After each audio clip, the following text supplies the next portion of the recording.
अस्सलाम वालेकुम, मैं तालीम फातिमा और आप देख रहे हैं मेरा फेसबुक और यूट्यूब चैनल। उम्मीद करती हूँ आप सब लोग भी खैरियत से होंगे।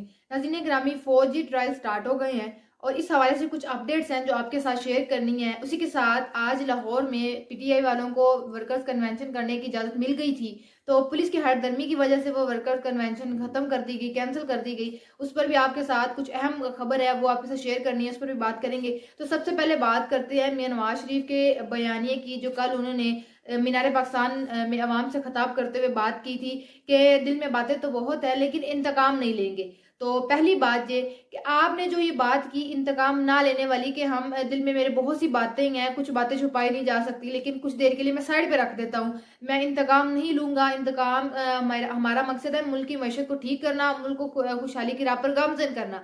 तो आपने जो इंतकाम ना लेने वाली बात की, आपने ये किसके लिए बात की है? आप इतने हैं नहीं कि आप अपने सियासी हरीफ को माफ करके उनसे इंतकाम ना लें और आप आगे बढ़ें। तो आप क्या बताएंगे आपने किस स्पेसिफिक पर्सनैलिटीज के लिए कहा है कि हम उनके साथ सियासी इंतकाम अपना नहीं लेंगे? तो क्या ये जो मियां नवाज शरीफ की जानिब से मुख्तात बयानिया, आप उसको बोलो मुख्तात बयानिया दिया गया है इंतकाम ना लेने का, तो आइंदा आने वाले 2024 के आम इंतखाबात में वो नवाज शरीफ के लिए अच्छे साबित होगा या नहीं होगा?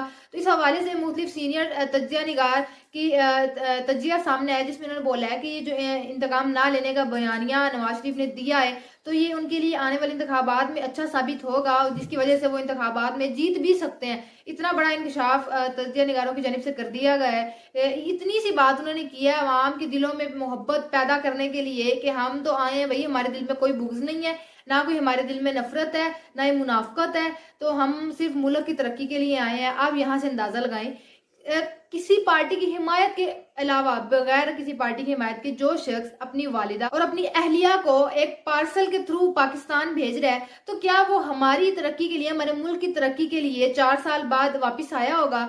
यहीं से अंदाजा लगाएं, अपने मफाद के लिए वापस आए हैं। जिस शख्स को अपने जाती रिश्तों की नहीं परवाह, तो हम उसके क्या लगते हैं कि वो जो हमारी तरक्की के लिए वतन वापस आया, और जो कल वो कह रहे थे कि मुझे आप सब लोगों की मोहब्बत खींच लाई है, और भी जो उनकी जानिब से बयान दिए गए, तो उसके बाद सबसे बड़ा जो उनका मुख्तार बयानिया था जिसकी वजह से उनको फायदा होगा आने वाले दिनों में, वो तो यही था कि मैं इंतकाम नहीं लूंगा। और वहीं दूसरी जानिब DGISPR जनरल बाबर इफ्तिखार की जानिब से बयान दिया गया, जिसमें उन्होंने बोला है कि नवाज शरीफ के साथ डील की जो बातें की जा रही हैं सोशल मीडिया पर, कहा जा रहा है कि हमने नवाज शरीफ के साथ डील की है, तो ये सारी मन घड़त और बेबुनियाद बातें, इस तरह कुछ भी नहीं है। लेकिन जैसा कि मैंने आपको अपने पिछले व्लॉग में बताया था, जब मियां नवाज शरीफ की आने की तारीख दे दी गई थी, तभी मैंने आपको बताया था कि पीपल्स पार्टी वाले अपने ही बंदे, जिनके साथ 16 महीनों ने मिलकर हुकूमत की है, वो इन पर इल्जाम लगा रहे थे कि मियां नवाज शरीफ जो वतन वापस आ रहे हैं वो किसी डील के तहत वापस आ रहे हैं, ऐसे नहीं है। और जिनके साथ इन्होंने डील किया, मैं वो भी बताया कि किनके साथ डील करके वापस आ रहे हैं। तो ये इल्जाम पीपल्स पार्टी वालों ने लगाया था, और अब जनरल बाबर इफ्तिखार की जानिब से बयान आ गया कि ऐसी कोई बात नहीं है, सारी बेबुनियाद बातें, कोई डील नहीं हुई है। अगर बात करें लाहौर में आज पीटीआई वालों की वर्कर्स कन्वेंशन के हवाले से, तो काफी मुश्किलात के बाद आज पीटीआई वालों को वर्कर्स कन्वेंशन का इजाजत मिल गई थी, बहुत मुश्किल के बाद। पहले लाहौर इंतजामिया की जानिब से इनको इजाजत नहीं मिल रही थी, बड़ी कोशिशों के बाद लाहौर हाईकोर्ट से इन्होंने रुजू किया कि हमें इजाजत मिल जाए वर्कर्स कन्वेंशन की, वो इजाजत मिली।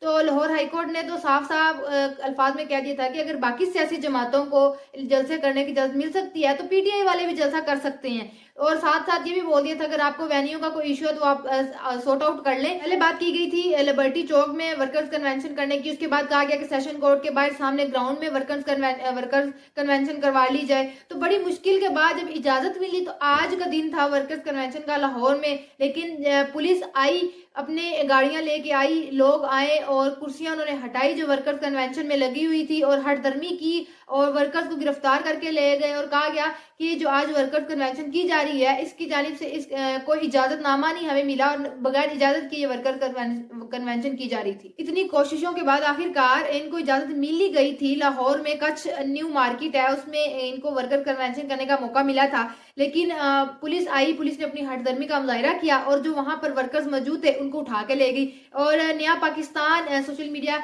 नेटवर्क है, उनके एंकर को पुलिस ने उठाया, कैमरा भी उनका थोड़ा और तशद्दुद भी किया। ये आप लोगों की किस तरह की है? आप हमारी हिफाजत के लिए हैं या आप हम पर उल्टा तशद्दुद करने के लिए हैं? अगर आपको इजाज़तनामा नहीं मिला था तो आप आके आराम से बात कर सकते थे। वर्कर्स को मारना, पीटना और जर्नलिस्ट का उनका कैमरा तोड़ना, ये कहाँ की आपकी इखलाकियात है? साथ-साथ इनकी बेशर्मी की आप हद देखें। जलसे के चीफ ऑर्गेनाइजर के ये रात के वक़्त उसके घर गए और उसके घर में जाकर खवातीन के साथ बदतमीजी की।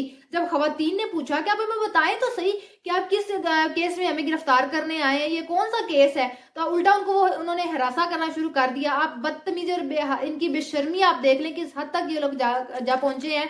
और उसके साथ अगर आप लोगों ने पीटीए सपोर्टर, सिर्फ पीटीए वर्कर्स और पीटीए सपोर्टर्स पर ही इनका ये हाथ पड़ रहा है और पीटीए वर्कर्स को ये उठा रहे हैं, तो आप एक ही दफा पीटीए के सपोर्टर्स और पीटीए वर्कर्स को बता दें कि हमारा ये मसला है और हमने सिर्फ पीटीए वालों को उठाना है, तो वो अपनी भाई तैयारी करके बैठे। यहाँ पे आपको मैं एक बात बताती चलूं, इनके दिमाग में ना इमरान फोबिया हो चुका है, आपके वो इनके दिमागों में बैठ चुका है। इमरान खान जब से जेल में गए हैं उन्होंने तो किसी दिन भी इनका नाम लेके स्पेसिफिक बात नहीं की, और लेकिन इमरान खान हर काम में, हर बात में इनके माइंड में बैठ चुके हैं। नकल इमरान खान की करनी है, ब्रांड उस जैसा बनना है। इमरान खान के साथ साथ उसके वर्कर्स का भी खौफ इनके दिमाग में बैठ गया कि आज की कन्वेंशन ना करवाने रोकने के लिए उनके वर्कर्स को गिरफ्तार कर लिया। एक साइड पर आप बात कर रहे हैं इंतकाम ना लेने की, कि मैं इंतकाम नहीं लूंगा, मैं इंतकाम नहीं लेना, मेरे दिल में बहुत सी बातें हैं, और वहीं दूसरी जानिब आप मुसलसल किसी शख्स पर टोंट मार रहे हैं, उसने हाथ में तस्बीह पकड़ी है, आप उसकी तस्बीह के हवाले से टोंट मार रहे हैं, कॉपी भी आपने करना है और उसको टोंट भी मारने हैं। हद होगी वैसे आप लोगों की। और अब बात करते हैं सिविलियन ट्रायल्स की। फौजी ट्रायल स्टार्ट हो गए, तो ये सिविलियन कौन है? पीटीआई वाले ही हैं सिविलियन जिनके फौजी ट्रायल्स अब स्टार्ट हो गए हैं। तो उमर अताब बंदयाल का दौर देख लें, जब ये बात हुई थी तो उमर अताब बंदयाल की जानिब से कहा गया था कि ना फौजी ट्रायल्स अब हो रहे हैं और ना ही आने वाले वक्त में होंगे।